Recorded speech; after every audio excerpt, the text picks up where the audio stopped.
हाँ जी, कैसे हैं आप लोग? सब ठीक ठाक, कुशल मंगल?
जी। क्या हाल चाल? चले जी। सबका अटेम्प्ट जनवरी 2025 है। तो पहले तो बहुत बहुत स्वागत है आप सबका। सीए फाउंडेशन के सभी स्टूडेंट्स का बहुत बहुत स्वागत है आपका। एंड अभी तक आपकी बाकी 3 सब्जेक्ट्स की क्लास हो चुकी हैं। आज आपके लॉ की क्लास है। ओके, चलिए। टन टन। आइए जी, शुरू करते हैं अपनी कथा को। आज हम शुरू करने जा रहे हैं लॉ।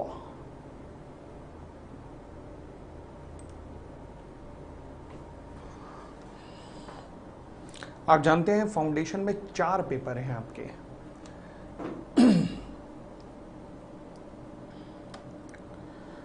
अकाउंट्स, भाई जो भी मैं लिखूंगा मेरे साथ लिखते जाइएगा, ठीक है? फाउंडेशन में 4 पेपर हैं आपके। ये डिस्कशन ऑलरेडी आपको बाकी टीचर्स भी कर चुके होंगे। Accounts, law, QA and economics. ये लॉ जो है इसका नाम क्या है? Business law. ये क्या है? अकाउंट्स। फिर आता है QA and the next one is economics, eco, ठीक है? क्या चारों पेपर की वेटेज 100 मार्क्स है? जी हाँ। तो यानी कि चारों पेपर 100 मार्क्स के हैं, तो इसका मतलब टोटल 400 मार्क्स का आपका पेपर है।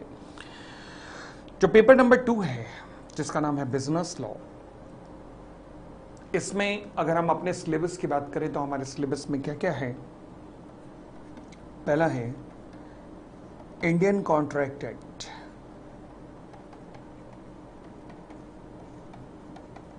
(1872). फिर है हमारे पास सेल्स ऑफ गुड्स एक्ट,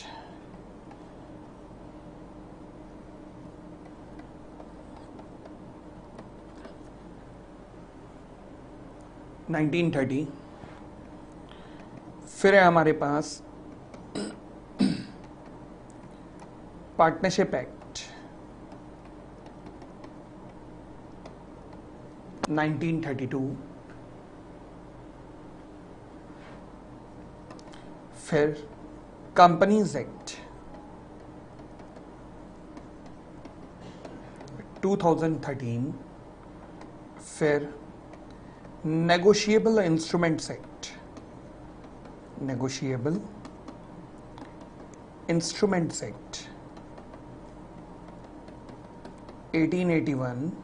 फिर लिमिटेड लाइबिलिटी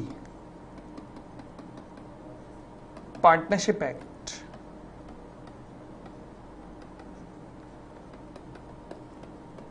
2008। ये चैप्टर्स नहीं हैं, ये कानून हैं जो आपके सिलेबस में है। तो जब मैं कहूंगा कि आपने ये सारे कानून आपने पढ़ने हैं, ओ माय गॉड, 6 कानून आपने पढ़ने हैं। यस, आप कानून के एक बहुत बड़े ज्ञाता बनने वाले हैं भाई साहब। इतने कानून आपको सीए इंस्टीट्यूट पढ़ाने वाला है, इंटर के अंदर भी, फाइनल के अंदर भी। तो corporate law, commercial law, business law, इनमें आपका पूरा होल्ड होने वाला है, और होना भी चाहिए, क्योंकि सीए का मतलब क्या है? भाई चार्टर्ड अकाउंटेंट का मतलब क्या है कि जब तक व्यापार चलेगा जब तक चार्टर्ड अकाउंटेंट चलेगा, और उस व्यापार पे लगने वाले सारे के सारे कानून, उनकी नॉलेज तो होना आपको जरूरी है ना, ठीक है ना। तो इसलिए सीए इंस्टीट्यूट ने बड़े ध्यान से ये सारे के सारे कानून आपके लिए एप्लीकेबल रखे हुए हैं। अब सवाल उठा सर हम जो करने जा रहे हैं वो है लॉ, हम जो करने जा रहे हैं वो है लॉ। तो आपने कहीं लॉ तो लिखा नहीं, आपने हर जगह लिखा act act act act act act, हर जगह एक्ट। तो मतलब फिर इसका मतलब लॉ और एक्ट दोनों सेम होते होंगे ना, यही होगा ना? नहीं, दोनों अलग अलग होते हैं। लॉ अलग होता है, एक्ट अलग होता है। मेरे सिलेबस में लॉ है, कहने को मेरे सिलेबस में बिजनेस लॉ है, बट अगर मैं सिलेबस के अंदर घुस के देखूं तो मेरे पास केवल एक्ट है, मेरे सिलेबस में लॉ नहीं है। Oh my God. तो सबसे पहले तो ये समझते हैं कि लॉ क्या होता है, एक्ट क्या होता है, फिर दोनों में डिफरेंस समझते हैं पहले, ठीक है ना। चलिए, तो पहले हम समझते हैं लॉ क्या होता है। Ten ten law. सर जो आप लिखवा रहे हो लिखना है? हाँ लिखना है, जो एक एक चीज मैं लिखवा रहा हूं, एक एक शब्द, वो आपने लिखना है। ठीक हो गई इतनी बात? चलिए, तो एक एक शब्द आपने लिखते जाना है मेरे साथ। सबसे पहले हम करने जा रहे हैं लॉ क्या होता है। तो लॉ का मतलब क्या होता है, देखिएगा मेरे साथ लिखिएगा, लॉ का मतलब क्या होता है जी। It means rules framed by government to control the conduct of persons. It means the rules framed by the government to control the conduct of the persons. It means the rules framed by the government to control the conduct of persons. सरकार के द्वारा बनाए गए वो rules जो किसी व्यक्ति के कंडक्ट बिहेवियर को कंट्रोल करते हैं, they are called as law. Okay, for example मान लीजिए लड़का है सोनू। सोनू गया मम्मी के पास, मम्मी मम्मी मम्मी मम्मी मुझे आशीर्वाद दो। मम्मी ने कहा क्या हुआ? सोनू ने कहा मम्मी वो जो हमारे पड़ोस में चिंटू है ना, मुझे उसका करना है मर्डर, मुझे आशीर्वाद दो कि मैं आपका बेटा आज सफल हो सके। अच्छा मम्मी क्या कहेगी यहाँ पर? मम्मी ये कहेगी जा जा बेटा विजयी भव विजयी भव, थोड़ा हो सके तो उसको थोड़ा हमारी बालकनी के नीचे ले आइए ताकि मैं भी सर पे गमला फोड़ सकूं। मम्मी क्या ऐसा कहेगी? नहीं, अरे बिल्कुल भी नहीं। क्यों? क्योंकि मम्मी को एक डर है। वो डर क्या है कि बेटा तूने अगर चिंटू को मारा तो दिक्कत ये है कि हमारे कुछ नियम बने हुए हैं, सरकार के द्वारा बनाए गए कुछ नियम हैं, जो नियम कहते हैं कि अगर आपने किसी की हत्या की, किसी को मारा पीटा, तो फिर आपको जेल जाना पड़ेगा। क्या मैं कह सकता हूं ये जो नियम सरकार ने बनाए हैं ये मम्मी को ये आशीर्वाद देने से रोक रहे हैं? यस। दूसरे शब्दों में मम्मी के बिहेवियर को कंट्रोल कर रहे हैं? यस। आप अभी 16 साल के हो, दिल में आया चल यार कार चलाते हैं 100 की स्पीड पे, या बाइक चलाते हैं 100 की स्पीड पे, बाइक चलाते 100 की स्पीड पे। क्या आप चला रहे हो? नहीं। क्यों? क्योंकि सरकार ने कुछ नियम बना रखे हैं। वो क्या? पहली बात 18 साल से पहले बाइक नहीं चलाओगे। दूसरी बात 100 की स्पीड पे बाइक चला रहे हो, रेड लाइट क्रॉस कर रहे हो, रेड लाइट क्रॉस नहीं करोगे। तो यानी कि ये नियम सरकार ने बनाए हैं। किस लिए बनाए हैं? ताकि आप लोगों को कंट्रोल किया जा सके, वरना आप बाइक को हवाई जहाज बना बना के उड़ाओगे। क्यों? समझ गए कि नहीं? तो फिर तो इसलिए वो नियम जो सरकार ने बनाए हैं किस लिए? ताकि लोगों के बिहेवियर को कंट्रोल किया जा सके। वो नियम क्या कहलाते हैं? लॉ कहलाते हैं। क्लियर हो गई लॉ की डेफिनेशन? लिखने के बाद डन का मैसेज दे दीजिएगा, लिख दीजिएगा डन, DONE डन।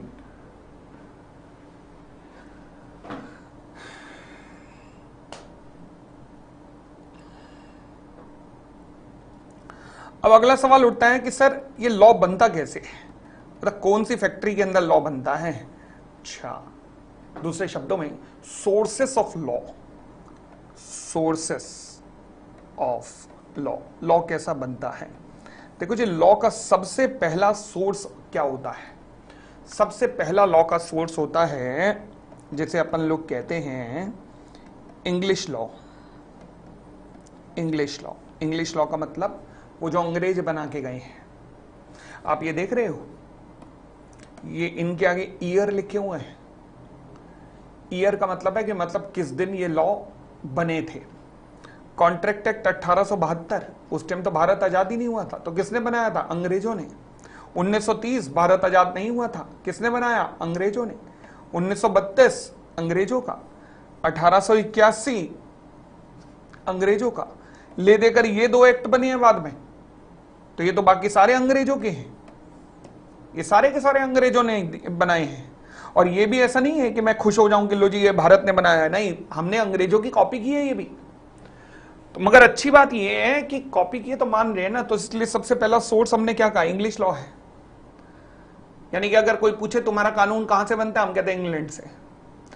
अच्छा, मानते भी इसलिए अच्छी बात है, क्यों? क्योंकि देखो ना, बड़ी सीधी सी बात है कि अगर कानून में कोई गलती निकले, मान लीजिए कानून में कोई उटपटांग चीज लिख दी, तो कल को हम गाली भी दे पाएंगे ना अंग्रेजों को, अबे नालायक अंग्रेज है ही दिक्कत, इनके हॉर्लिक्स में नकली दूध डाला जा रहा है लग रहा है, तो बड़े आराम से हम उन्हें गाली भी दे पाएंगे, ठीक है ना। अगर यही भारत में बने तो हम अपने आप को कैसे दे पाएंगे? तो दिक्कत है ना। तो इसलिए सबसे पहला सोर्स कौन है? अंग्रेज, इंग्लिश लॉ। लो जी, वो बेचारे सुबह सुबह हॉर्लिक्स बॉर्नविटा पी पी के रिसर्च करते हैं, और जब वो कर लेते हैं हम उनसे पूछते हैं हाँ कर ली, वो कह रहे हैं कर ली। हम कहते हैं अच्छी रही, वो कह रहे हैं बहुत अच्छी रही। हम कहते हैं चल अब यहां दे दे, मतलब जो भी वो लॉ बनाते हैं हम यहां पे ले आते हैं। हर हर गंगे law framed by British government.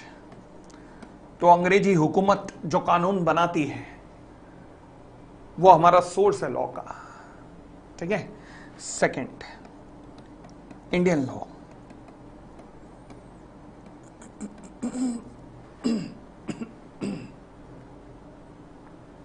Indian law. अब ऐसा नहीं है कि हमारे अंदर टैलेंट नहीं है भाई, हम बेशक मतलब आलू के परांठे खा के ऊपर से चाय पीते हैं रोज, बट फिर भी चाय में तो दूध तो होता है थोड़ा सा, तो वो दूध तो क्रांतिकारी परिवर्तन अंदर करेगा, कुछ जाके करता है ना। तो हम कभी कभी अपने लॉ बना ही डालते हैं, कभी कभी थोड़ा उनसे उठा लेते हैं, थोड़ा अपना बना डालते हैं। तो जो हमने अपना बनाया वो क्या है? इंडियन लॉ, ठीक है ना। अब इंडियन लॉ कैसे बनता है ये देखेंगे, बट फिलहाल law passed by Indian parliament.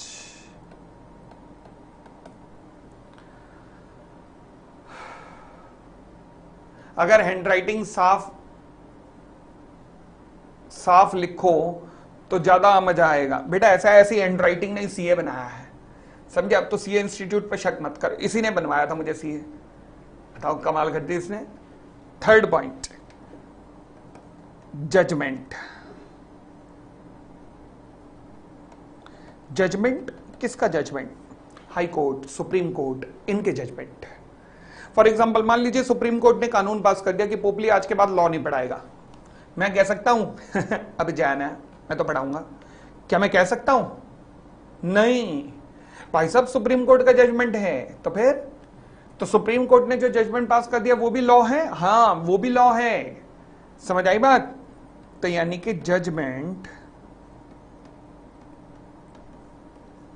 Passed by high court oblique supreme court, पूरा लिखना, high court oblique supreme court, high court oblique supreme court.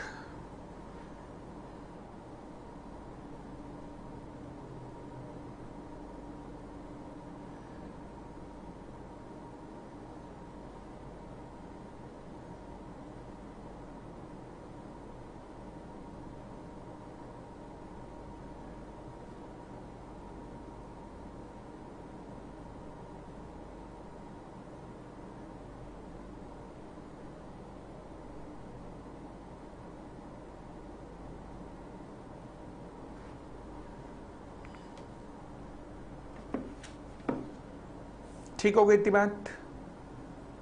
लिखने के बाद डन का मैसेज दे दीजिए।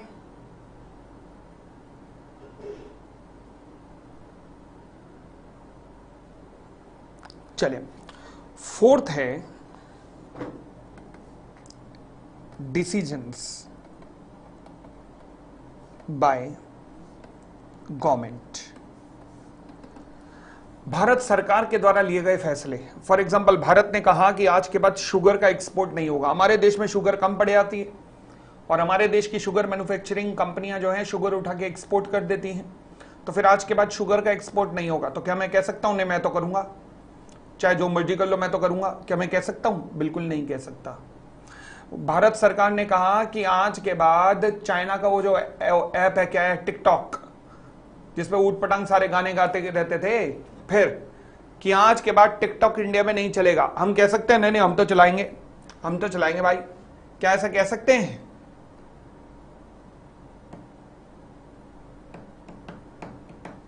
कशिश कहता है these notes are very short but in ICI material they are very detailed. बेटा ये पेपर में आने वाला नहीं है अभी कुछ, अभी तो मैं कॉन्सेप्ट समझा रहा हूं बस थोड़ा सा। पेपर लाइक तो अलग है, चिंता मत कर, अभी शुरू होना है, अभी तो पहली क्लास में सीधा पेपर पे शुरू हो जाएंगे, पहले कॉन्सेप्ट तो समझाने दे। चलिए, decision by the government, for example China से खिलौने नहीं आएंगे, फॉर एग्जांपल चाइना का TikTok ban, for example no sugar export. तो गवर्नमेंट द्वारा किया गया जो आदेश पास किया गया है, क्या वो भी कानून का हिस्सा होता है? हाँ, वो भी कानून का हिस्सा, आप उसको ओवर रूल नहीं कर सकते, मतलब आप उसको तोड़ नहीं सकते। यानी कि डिसीजंस या एग्जांपल लिखना, for example ban on sugar export.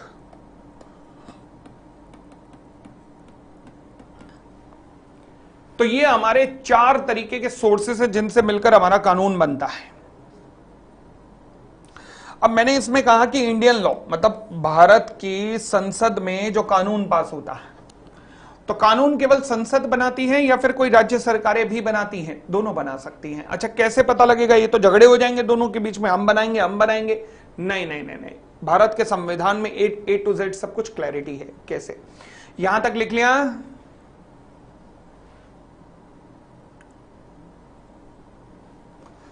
चलिए, अब क्लैरिटी कैसे है लिखेगा, how a law is framed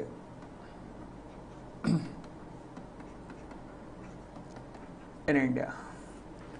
Bharat में कानून किस तरीके से बनाया जाता है, भारत में कानून किस तरीके से बनाया जाता है। चलिए देखते हैं जी किस तरीके से बनाया जाता है। देखो जी, एक है कॉन्स्टिट्यूशन ऑफ इंडिया, भारत का संविधान। जब आप भारत के संविधान को देखोगे तो वहां पर एक दिया हुआ है शेड्यूल, भारत के संविधान में शेड्यूल 7। शेड्यूल 7 जब मैं ओपन करूं, भारत के संविधान के अंदर एक शेड्यूल है, शेड्यूल मतलब एक टेबल दी हुई है, टेबल नंबर 7। तो वो कहता है जी हम ना 3 लिस्ट के अंदर सारे कानून को भारत में बनने वाले डालते हैं। जितने भी कानून भारत में बनेंगे उन्हें 3 लिस्ट के अंदर डाल रहे हैं। एक है यूनियन लिस्ट, एक है स्टेट लिस्ट और एक है कॉन्करेंट लिस्ट। अगर आपको याद हो तो ये चीजें आपने पढ़ी थी कहां पर, जब आप कर रहे थे सिविक्स। तो एक है यूनियन लिस्ट, एक है स्टेट लिस्ट, एक है कॉन्करेंट लिस्ट। तो 3 तरीके की लिस्ट है, भारत का कानून कहता है। अगर कोई चीज यूनियन लिस्ट में आ गई तो इसका मतलब है कि वहां कानून बनाने की ताकत केवल सेंट्रल गवर्नमेंट के पास है, मोदी जी के पास है।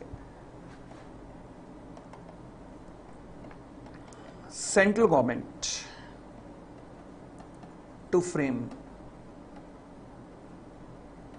The law. तो यहां पर कानून कौन बनाएगा? केवल और केवल सेंट्रल गवर्नमेंट बनाएगी। ठीक है जी।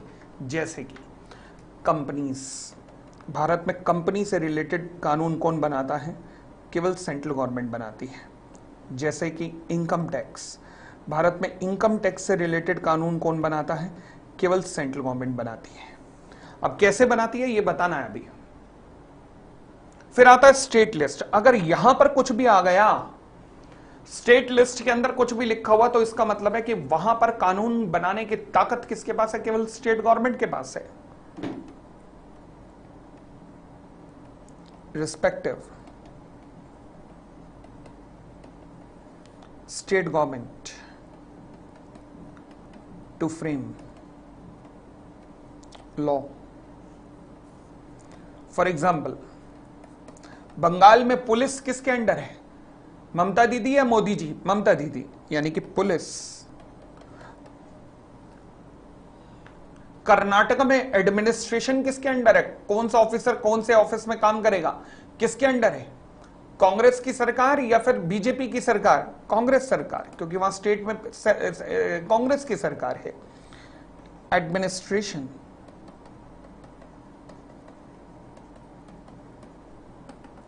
पंजाब में खेती से रिलेटेड कानून कौन बना सकता है? पंजाब सरकार या भारत सरकार? पंजाब सरकार। एग्रीकल्चर।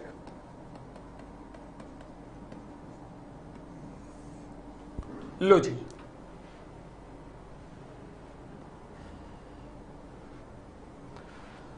कोई दिक्कत?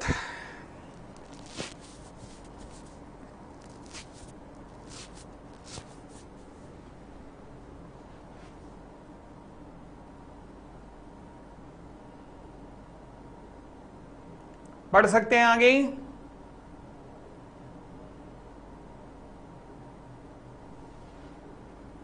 चले, फिर आता है कॉन्करेंट लिस्ट। कॉन्करेंट लिस्ट में क्या आता है? कॉन्करेंट लिस्ट में जो चीज आ गई, वहां पर कानून बनाने की ताकत सेंटर के पास भी है, स्टेट के पास भी है, दोनों मिलकर कानून बना सकते हैं। जैसे for example, both central government and state government can frame the law. For example, education. Education से रिलेटेड कानून, हेल्थ से रिलेटेड कानून, तो स्टेट गवर्नमेंट भी बना सकती है, सेंट्रल गवर्नमेंट भी बना सकती है, स्टेट भी सेंटर भी दोनों बना सकते हैं भाई साहब। जैसे आपके स्टेट में, मान लीजिए आप इस टाइम बिहार में बैठे हैं, तो बिहार बोर्ड होता है, बट वहां पे क्या सीबीएसई भी चलता है? यस। यूपी बोर्ड होता है, सीबीएसई भी चलता है। यस। महाराष्ट्र बोर्ड होता है, सीबीएसई भी चलता है। यस, ठीक है।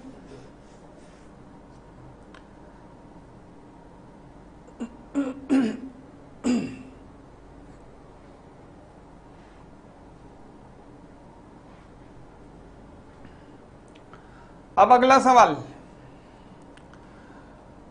कि कानून, भारत की सरकार अगर कानून बनाना चाहे तो भारत की सरकार कानून किस तरीके से बना सकती है? दोबारा बोलता हूं, अगर भारत की सरकार, सेंट्रल गवर्नमेंट, अगर यूनियन लिस्ट में कुछ है तो कौन कानून बनाएगा? Central government. और अगर सेंट्रल गवर्नमेंट ने कानून बनाना हो तो कानून बनाने का तरीका क्या होगा, द प्रोसीजर क्या होगा? चलिए देखते हैं। शुरू करूं?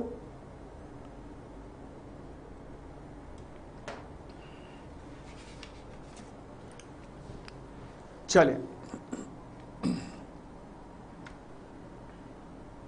हटा दूं?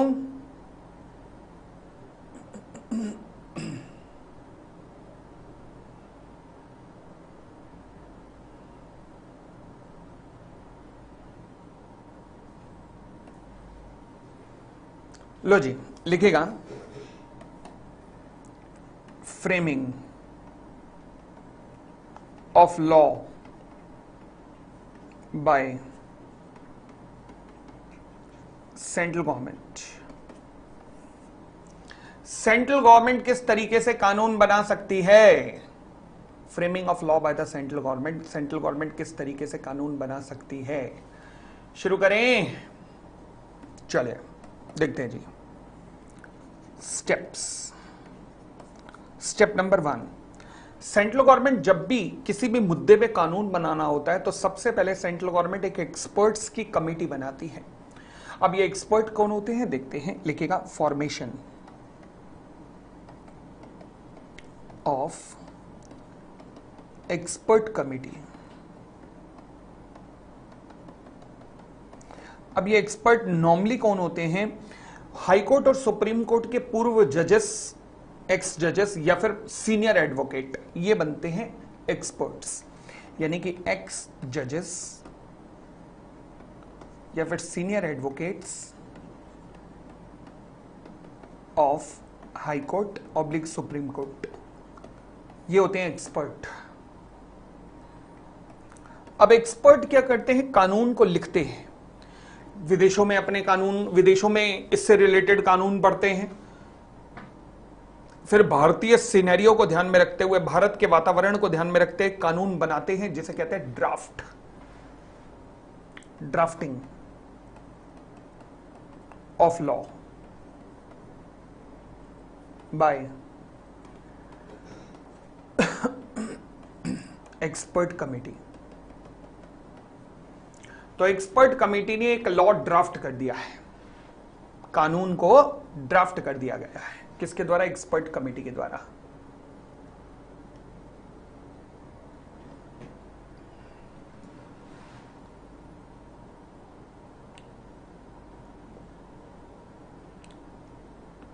ठीक हो गई इतनी बात भी। अब ये जो ड्राफ्ट कानून है, इसे प्रेजेंट किया जाता है भारत के मंत्रियों के सबसे शक्तिशाली समूह, सबसे शक्तिशाली समूह भारत के मंत्रियों का, जिसे कहते हैं कैबिनेट मिनिस्टर्स को। इसमें भारत के प्रधानमंत्री, गृह मंत्री एंड भारत के विदेश मंत्री, रक्षा मंत्री, ये सब आते हैं। Home minister, finance minister, defence minister, prime minister, ये सब लोग इस कैबिनेट का पार्ट बनते हैं, मतलब मेन मंत्री, इनको प्रेजेंट किया जाता है। अब कैबिनेट से अप्रूवल मिल गई, अपॉन अप्रूवल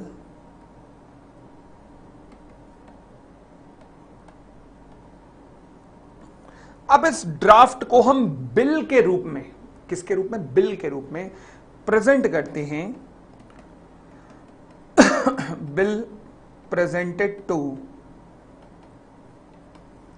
लोकसभा को, फिर राज्यसभा को, इन दोनों को ये प्रेजेंट किया जाता है, लोकसभा को, राज्यसभा को। ड्राफ्टिंग का मतलब कानून को लिखना। जब कानून लिखा जाता है तो इसे कहते हैं ड्राफ्टिंग हो गई है, ठीक है। चलो, तो बिल प्रेजेंट किया जाता है लोकसभा में और राज्यसभा में। जब लोकसभा और राज्यसभा के द्वारा यह कानून पास कर दिया जाता है, तो फिर यह किसके पास जाता है, यह प्रेसिडेंट के पास जाता है, प्रेसिडेंट। और जब प्रेसिडेंट भी इसे पास कर देते हैं, तो फिर अब बिल नहीं रहता है। ये बिल क्या बन जाता है, ये बिल बन जाता है एक्ट।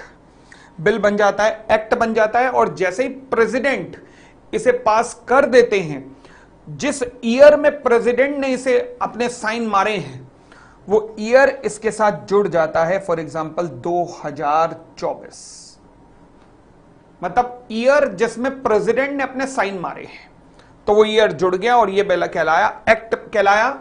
एक्ट कब कहलाया, जिस टाइम राज्यसभा और लोकसभा के द्वारा पास हुआ, तो ये एक्ट कहलाया। और फिर प्रेसिडेंट के पास गया, प्रेसिडेंट के साइन होते ही वो ईयर इसके साथ जुड़ गया और इस तरीके से उसका पूरा नाम पड़ गया। For example companies act 2013। इसका मतलब ये नहीं है कि वो एक्ट 2013 से शुरू हुआ था ना, कंपनीज एक्ट शुरू हुआ था 2014 से, कंपनी एक्ट 2013, बट 2013 का मतलब प्रेसिडेंट ने इसे 2013 में साइन किए होंगे।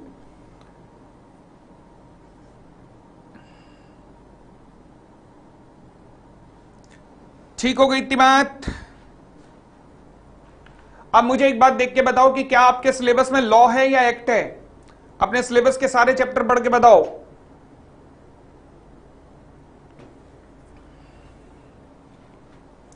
भाई साहब, आपके सिलेबस में लॉ है या एक्ट है? एक्ट। तो बस ये हमारे सिलेबस में है। हमारे सिलेबस में लॉ नहीं है।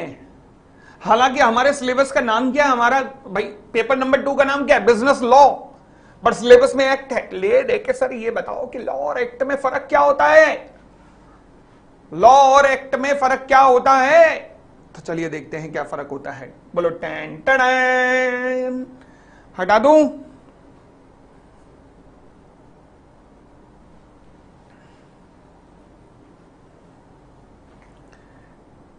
टैन टैन टैन। लो जी, एक चीज होती है लॉ, एक चीज होती है लॉ और दूसरी चीज होती है एक्ट। तो दोनों में फर्क क्या है? आइएगा, दोनों में फर्क क्या है। एक होता है लॉ, लॉ का मतलब है act plus rules plus regulations, यानी कि लॉ का मतलब है एक्ट, एक्ट के साथ रूल्स, रूल्स के साथ रेगुलेशंस। ले भाई, एक और पंगा बढ़ गया। अब ये रूल्स और रेगुलेशंस में क्या फर्क है? फॉर एग्जाम्पल अंकित, थोड़ी देर, कंपनीज एक्ट में एक चीज लिखी है, 2013 में एक बात लिखी है, कहता है एवरी प्रेस्क्राइब्ड कंपनी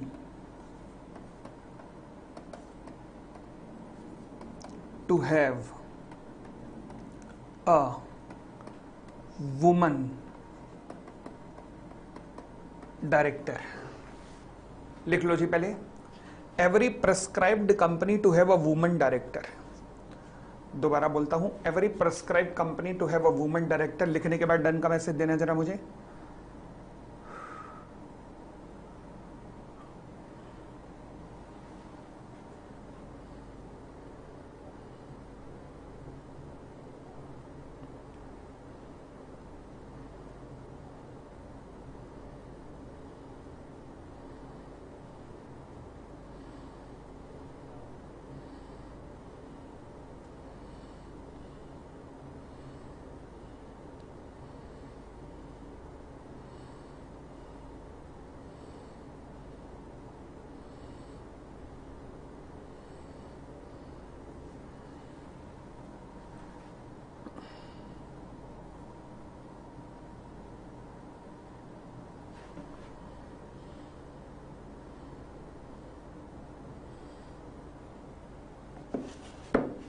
चले,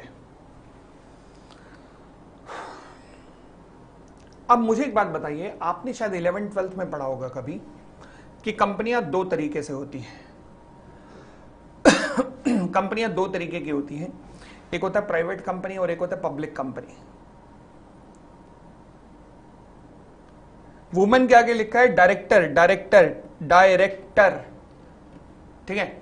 आपने पढ़ा कि दो तरीके की कंपनियां होती हैं, एक होता है प्राइवेट लिमिटेड और एक होता है पब्लिक लिमिटेड कंपनी, ठीक है जी।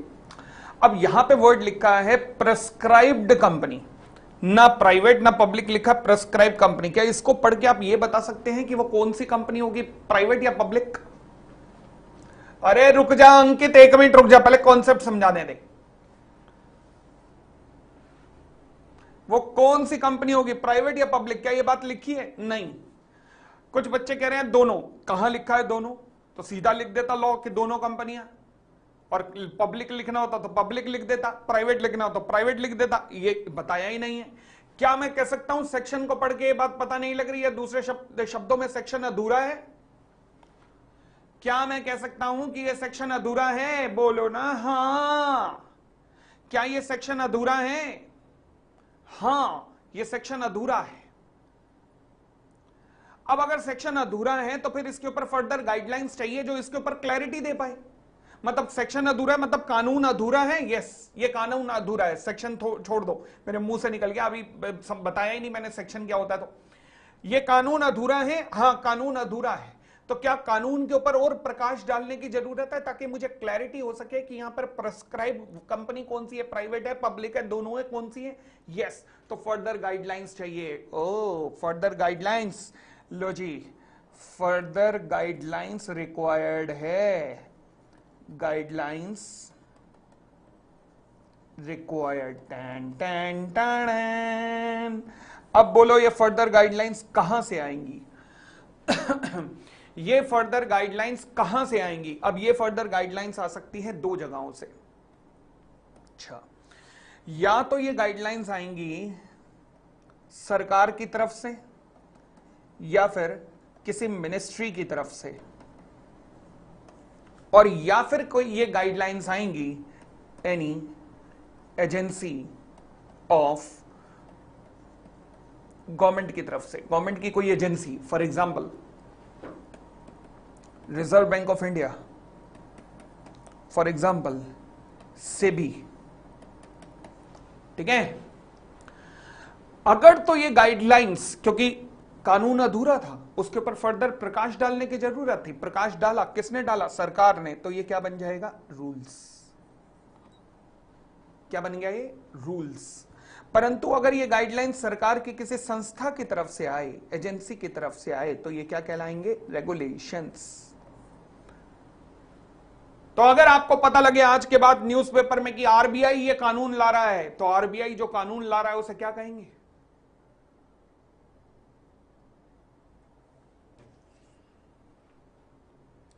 आरबीआई जो कानून ला रहा है वो क्या कहलाएगा? रेगुलेशंस।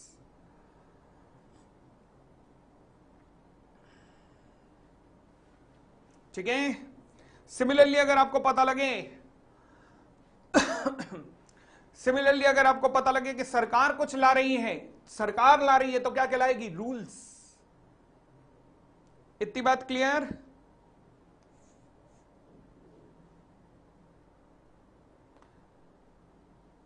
चलिए और आगे बढ़ते हैं जी। भाई यहां तक कोई डाउट?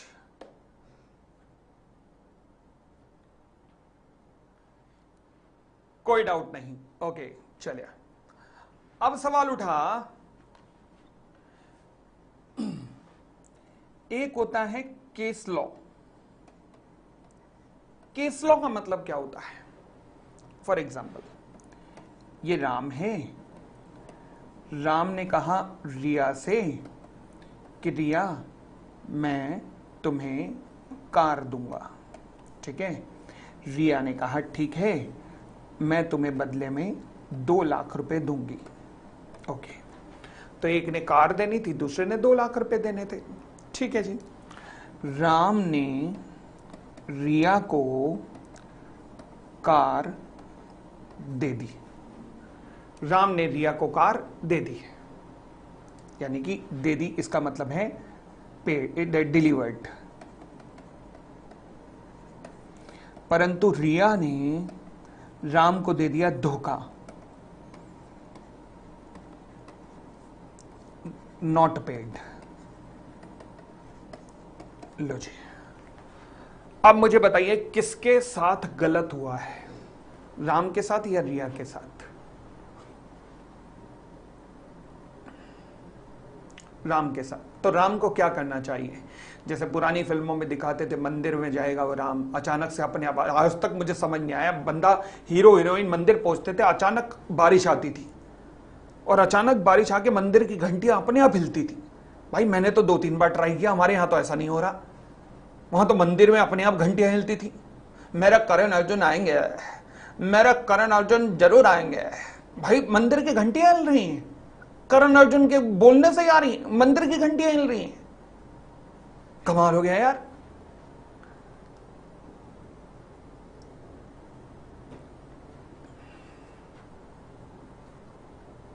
अब बताइए क्या करें? तो किसके साथ गलत हुआ है? राम के साथ। तो अब क्या होगा? क्या मैं कह सकता हूं राम रिया के ऊपर केस करेगा? मंदिर जाएगा या रिया के ऊपर केस करेगा?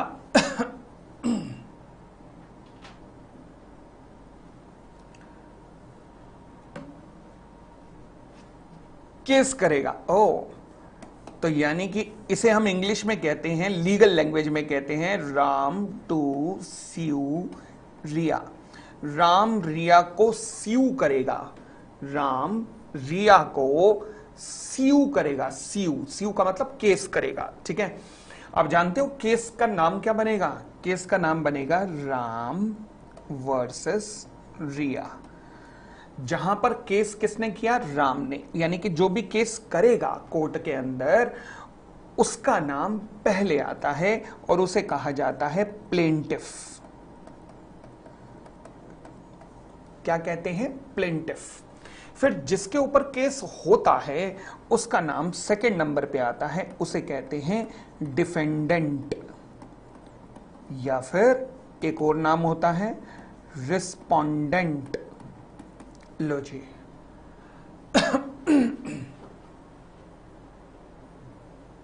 तो जिसका नाम बाद में आता है वो रिस्पोंडेंट है या डिफेंडेंट है, और जिसका नाम पहले आता है वो प्लेंटिफ है, प्लेंटिफ।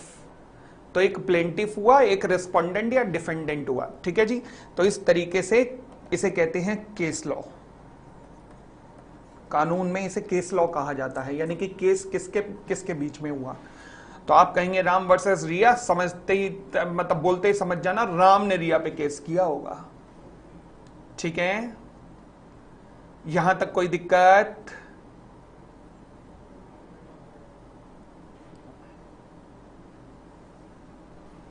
प्लेंटिफ जो केस करता है,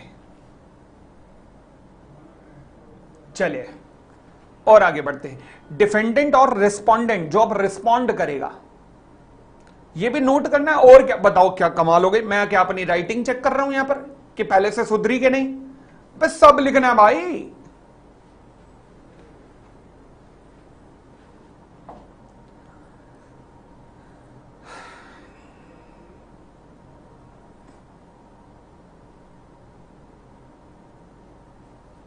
लिख लिया?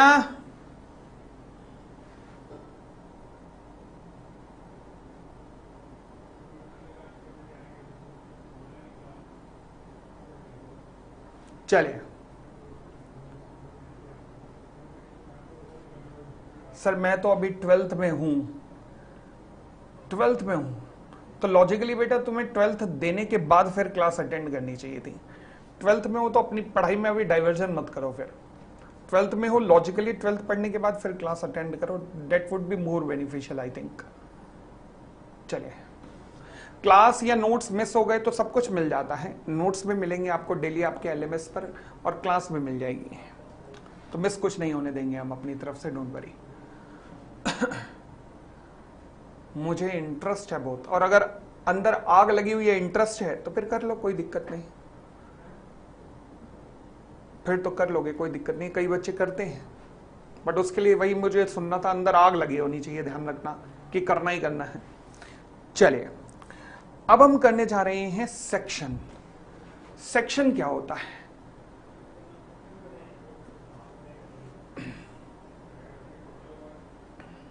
बुक अरेंज आइलाइन कर देगा ना बेटा?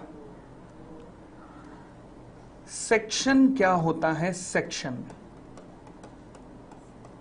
लो जी, मैंने अभी बोल दिया था ना बोलते बोलते सेक्शन, तो वो अब क्या होता है अब बताने जा रहा हूं, सेक्शन क्या होता है।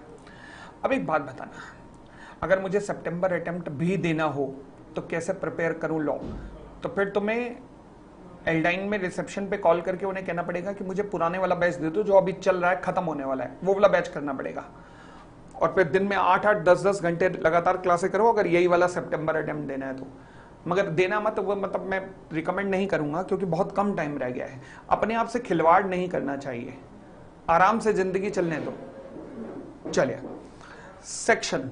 अब सेक्शन क्या होता है मुझे बताना। कभी आपने बुक देखी हो तो बुक के पहले पेज पे आता है इंडेक्स, देखा हुआ है? इंडेक्स, इंडेक्स में आता है सीरियल नंबर, फिर आते हैं टॉपिक्स 1 2 3 4। अच्छा, यहां पे टॉपिक आए चिंटू का जन्म, चिंटू बड़ा हुआ, चिंटू का विवाह, मतलब ऐसे ही आते हैं टॉपिक, बोलो ना हाँ। दिव्यांशु कहते हैं सर दोनों मैनेज हो जाएंगे 12th के साथ। देखो, अगर लगन है करने की तो एवरीथिंग इज पॉसिबल, हो जाएंगे फिर दोनों। पेपरों के दिनों में 1 महीना पहले क्लासेस छोड़ देना, फिर पेपर खत्म होने के बाद में देख लेना वो क्लासेस। वैसे तो ये अभी दिसंबर से पहले ही खत्म हो जाएंगे ना ये क्लासेस, तो कब हैं आज? जुलाई, अगस्त, सितंबर, अक्टूबर, नवंबर, नवंबर तक तो वैसे ही खत्म हो जाएगी, तो कर सकते हो, कोई दिक्कत नहीं। 12th वाले भी कर सकते हो, कर लो, 12th वाले भी कर लो, मगर पढ़ाई पे अच्छे से ध्यान देना, देख लेना, तुम्हें औरों से ज्यादा पढ़ना है, ध्यान रखना।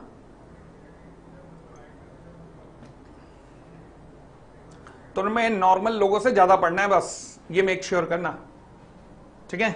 हाँ जी। अब जब मैं कानून की बुक लिखता हूं, ये तो एक नॉर्मल बुक है, परंतु जब मैं कानून की बुक लिखता हूं तो वहां पे भी इंडेक्स नंबर आते हैं। वहां पे भी इंडेक्स नंबर आते हैं, और उस इंडेक्स नंबर में जो सीरियल नंबर होते हैं वो सीरियल नंबर क्या कहलाते हैं?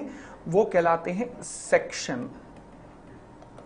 ठीक है, तो कानून के जो सीरियल नंबर हैं वो कहलाते हैं सेक्शन, और जो कानून के अंदर टॉपिक्स हैं वो कहलाते हैं प्रोविजंस। प्रोविजंस क्या कहलाते हैं? प्रोविजंस। ठीक है, sir Ram cannot sue Riya because उनके बीच there was an oral agreement, no written agreement. कौन है? कशिश। बेटा कशिश, एग्रीमेंट ओरल भी वैलिड होता है, रिटन भी वैलिड होता है। आप अगली क्लास में पढ़ेंगे, जो हमारी अगली क्लास होगी ना अगले सैटरडे, तो मैं पढ़ाऊंगा। ओरल भी वैलिड होता है, सो डोंट वरी, चिंता मत करो। बेटा ये बाल पढ़ाते हुए ना ऐसे नहीं धूप में नहीं उड़े थे, पढ़ा पढ़ा के उड़े, सो डोंट वरी। चलिए, अब मैंने कहा जब कानून की बात लिखी जाती है, तो कानून की बुक लिखी जाती है, तो कानून की बुक में सीरियल नंबर कहलाता है सेक्शन, और टॉपिक्स क्या कहलाते हैं? प्रोविजंस। तो यानी कि इन्हें अब लिखा जाएगा 1 2 3 4, ऐसे इनके आगे प्रोविजंस लिखे जाएंगे। ठीक हो गई इतनी बात भी? क्लियर हो गई इतनी बात भी? चलिए, तो ये लिखने का तरीका होता है सेक्शन। अब सुनिएगा सेक्शन को किस तरीके से लिखा जाता है, ये भी सुनिएगा। एक लिखा हुआ है सेक्शन 270, ब्रैकेट में ये, ब्रैकेट में जी, ब्रैकेट में ए, ये सेक्शन है।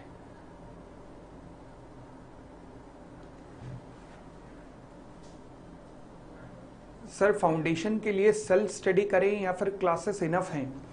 देखो, इन क्लासेस को करने के बाद सेल्फ स्टडी करोगे तो समझ आएगी, वरना फाउंडेशन अकेले सेल्फ स्टडी करने वाला रहा नहीं है आपका, बहुत वास्ट लेवल हो चुका आप। ठीक है, नहीं समझ आया ये वाला तो मैंने अभी समझाया कहाँ है, अब तो मैं समझाने वाला हूं ना। अब सेक्शन को कैसे बोला जाएगा, ध्यान रखना। सेक्शन को बोला जाएगा, सबसे पहले आप बोलोगे सेक्शन 270। सेक्शन को हिंदी में कहते हैं धारा, धारा 270, यानी कि सेक्शन 270। उसके आगे जब पहला ब्रैकेट आता है ना, पहला ब्रैकेट किसी सेक्शन के आगे होता है, तो वो कहलाता है सब सेक्शन। क्या कहलाएगा? Sub section. तो पुकारो, कहो सेक्शन 270 सब सेक्शन 1, फिर उसके बाद जो दूसरा ब्रैकेट होता है वो कहलाता है क्लॉज। क्या कहलाता है? क्लॉज।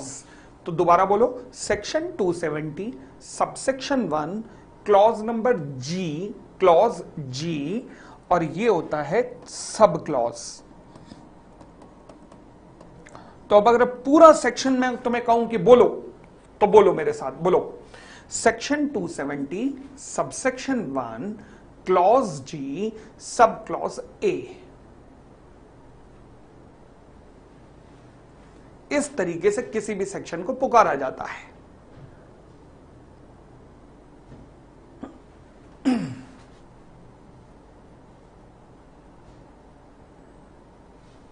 यहां तक बताइए कोई भी दिक्कत?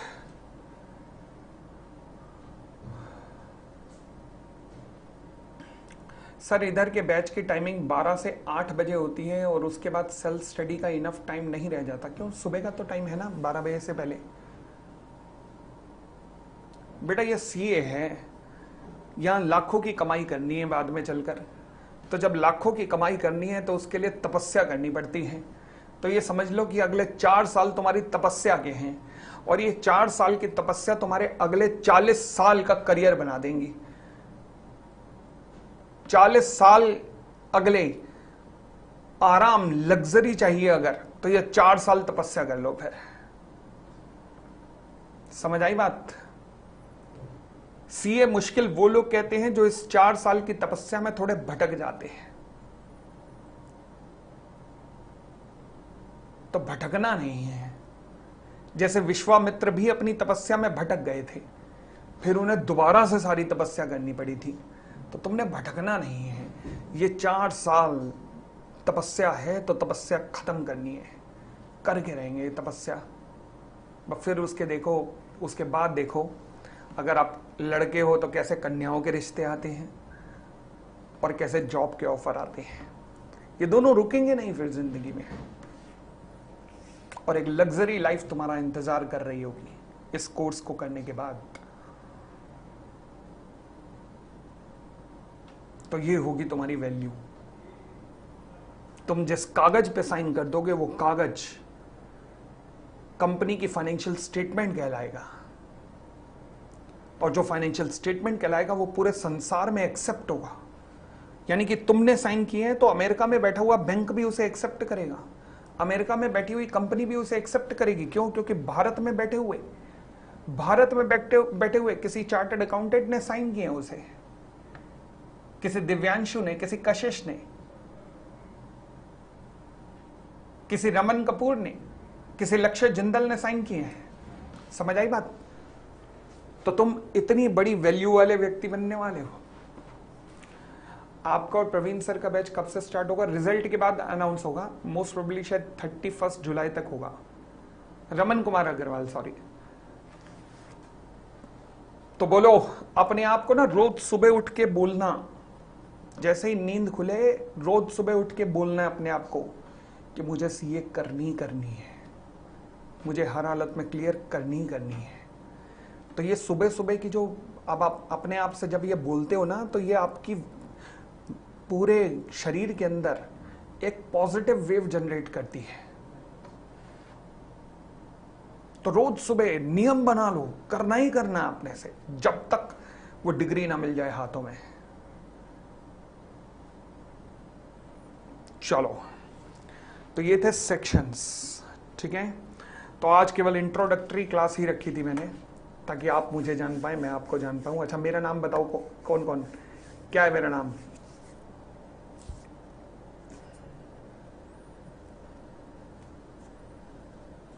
बताओ, इनको मेरा नाम ही नहीं पता। अमित पोपली, ओके, ठीक है, सबको पता है। वाह वाह वाह वाह। अच्छा, रिप्लाई आने में देर लग गई, मैं घबरा गया, मैं कहा भाई नाम नहीं पता पोपली तेरा यार। चलो जी, तो अब हम अगले सैटरडे को मिलेंगे। लॉ की क्लासेस मैं बता दूं शेड्यूल कैसे रहेगा। हमारा एक एग्जिस्टिंग फाउंडेशन का बैच चल रहा है जो कि 10 अगस्त तक खत्म हो जाएगा। जैसे ही वो बैच खत्म हो जाएगा, फिर आपकी क्लासेस हफ्ते में 4 दिन कर दूंगा मैं लॉ की, ठीक है। तो जब तक वो बैच चल रहा है तब तक हफ्ते में एक ही क्लास होगी। मैंने कब सीए कंप्लीट किया? 2004 में। मतलब आज कल जो भी मार्केट में लॉ पढ़ा रही हैं, ये ज़्यादातर स्टूडेंट जो है ये मुझसे पढ़े हुए हैं 2015-16 के बैच में, 17 के बैच में, जो आजकल यूट्यूब पे आपको फाउंडेशन पढ़ाते हुए मिल जाते हैं। कई अपनी क्लासेस में भी बोलते हैं कि पोपली सर से पढ़े हुए हैं। चलो जी, तो आशा करता हूँ आप में से भी वो होनहार निकलेंगे जो कल को आगे चलकर लॉ जैसे सब्जेक्ट को पढ़ाएंगे। तो ऐसे स्टूडेंट पे सही में गर्व होता है। सितंबर वाले बैच की वीडियो आप अल्डाइन में कॉल कीजिए, लक्ष्य मिल जाएगा, ठीक है। चलो जी, धन्यवाद धन्यवाद धन्यवाद। आज की क्लास इतना ही। टेक केयर, बाय बाय, खुश रहिए। एंड शांतम गुप्ता सर, हाँ जी, वो मेरे स्टूडेंट हैं कलकत्ता में जो पढ़ाते हैं। धन्यवाद धन्यवाद धन्यवाद, थैंक यू, बाय बाय।